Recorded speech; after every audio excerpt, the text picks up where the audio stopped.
There are three of them, and I go to the first one, which relates to Essential Commodities Act. The Essential Commodities Act is an act which exists from 1955.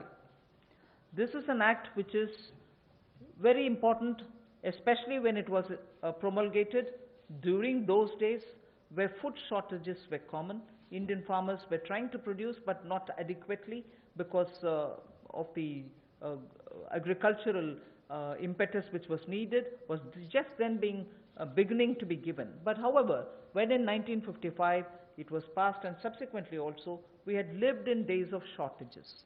Now what is happening is farmers are producing, there's abundance of crop. This abundance of crop sometimes also leads to issues because they would want to export.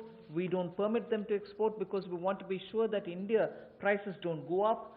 And because of the flip-flop, sometimes farmers don't get the benefits, some other times the consumers suffer.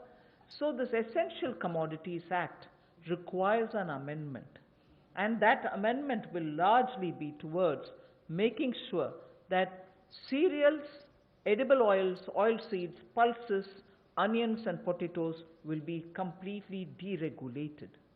And therefore, unless there's an extraordinary situation, there will not be a requirement to invoke this Essential Commodities Act.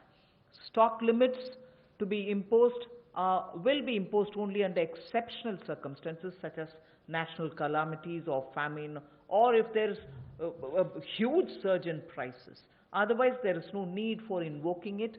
So to that extent, limited to that extent, we would like to amend the Essential Commodities Act.